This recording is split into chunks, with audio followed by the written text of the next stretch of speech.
Trey the Truth is on Instagram, and he posts this guy, and his name is Kunal, and if you see this, please give this guy a follow. We're going to put the graphic up. His Instagram is KUNALAFTC.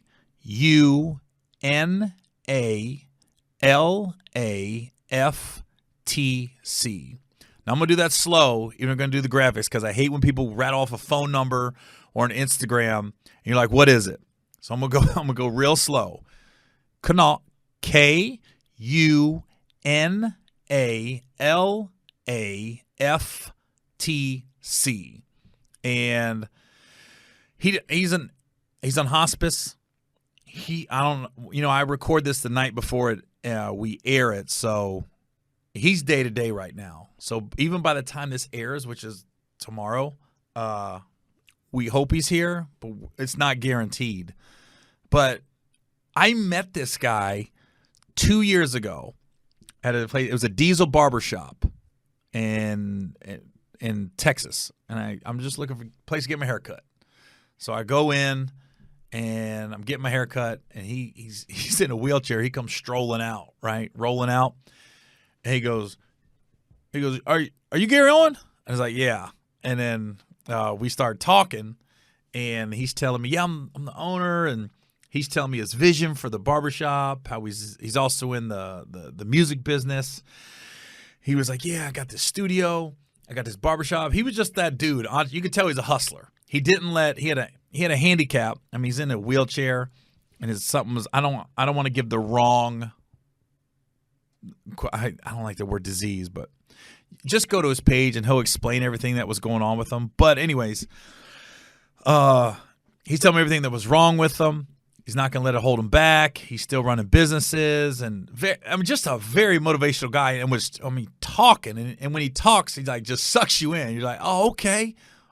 And then, so every time I would go in and get my hair cut, he was always there, and then we just get to talking, and then I go in one time and he's not there, and I remember he asked if it was okay if he took a picture and video when I was getting my hair cut, if they could post it, and I said yeah.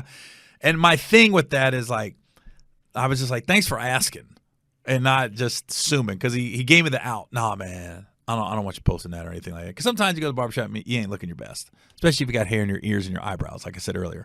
But he asked, I was like, yeah, I don't care. So all of a sudden, I came in one time, and the girl that used to cut my hair every time, she goes, yeah, he sold part of it, and the new owner came in because physically he just couldn't be there every day like he wanted to. And he was very animate, like, I like to go in every day to, make sure my employees are in good frame of mind, the customers are in good frame of mind. I mean, he took it serious as an entrepreneur and as the owner of the barbershop. So he sold his stake in it, and the girl would always update me. They go, yeah, he went in for surgery, and then they found that they had to amputate part of his leg, and this disease just kind of, it's not cancer. It just kind of, every time we went in for a surgery, and he's been dealing with this his whole life, it just got worse, basically. And then, so anyways, long story longer, I follow Trey the Truth on Instagram, and then all of a sudden I see Trey post them. And I go, oh, shit, that's the dude that owned the barbershop. And I was wondering what happened to him, because the girl that used to cut my hair, she stopped working at that barbershop because she didn't like how the new owner was running things. And I was getting my hair cut from her for a little while, but then she got a job, I think at an airline or something. And so anyways, how barbers are. You find a new barber. And so I didn't really know what ended up happening to him. So I see Trey's post, and I go, oh, shit, that's the dude. So come to find out, he goes into hospice a week and a half ago. And so when you go into hospice, he knows he doesn't have a lot of time to live. And he said, he goes, I'm 34 years old. I don't know how much time I got left. And he goes, but he started doing just a lot of motivational talks on Instagram and TikTok and social media, and just telling people how not to feel sorry for him, don't feel down. He's basically given us his journey through hospice. And every day he's progressively you're getting worse when you go into hospice every day. So I DM'd him, and I said, yo, man, I was like, I've been asking about you. I'm not sure what happened. And I told him I went to Trey's IG and saw him, and I knew he lives in the area. And I asked him, I said, is it okay if I come by and say hi? And it was so funny because he would text me an address, and then he DM'd me the address. And then when I looked it up, it was the Diesel Barbershop that I used to go to. And I go, wait a minute. I know he's not at the barbershop. I know the hospice isn't the barbershop. So I would text him and go, no, I need your address. And then I text him something else. I just want to come through. And he kept thinking I wanted a haircut. So he would mess me back. He goes, yo, I'm not majority owner anymore. I can make a phone call.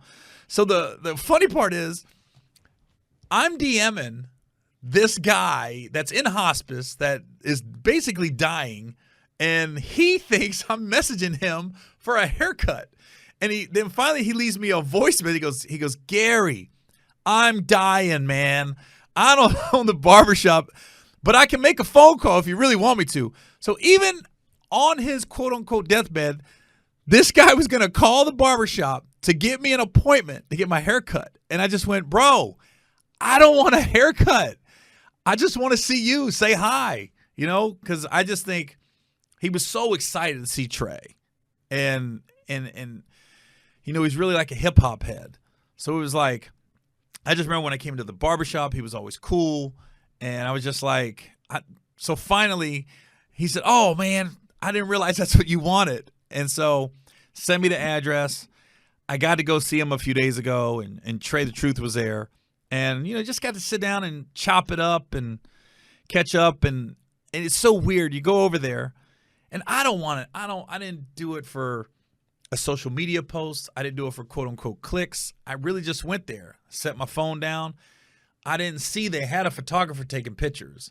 And as I'm talking to him and his friends that was there, I was like, I could see it was important to them to have his message out there and just uplifted his spirits, because, he's really, his Instagram and TikTok and everything has just blew up in the last week or so. Now, he's been the same person his whole life. He's been giving these talks about his disease, what he's going through in hospice, but until Trey started posting it, that's when everybody really started watching, and then it started resonating, and then everything just kind of took off from there. And The Rock reached out. So many rappers, so many athletes, entertainers.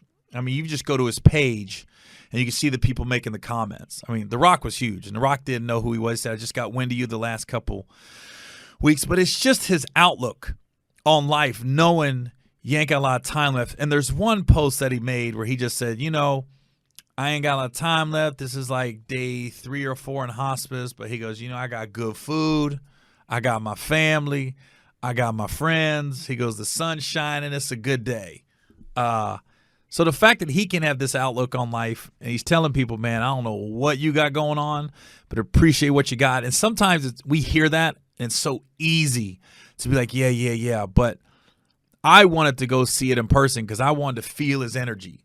I wanted to see somebody that knows they don't have a lot of time left, but has still got a great outlook on life, even though they don't have a lot of life left. And we always say we don't know if tomorrow's promised, and we don't know when we're going to go. Here's a guy that knows he ain't got a lot of time left. Every time he falls asleep, he doesn't know if he's going to wake up, and he knows it. And he's still got this great outlook on life. And it was just like, I just want to feel his energy.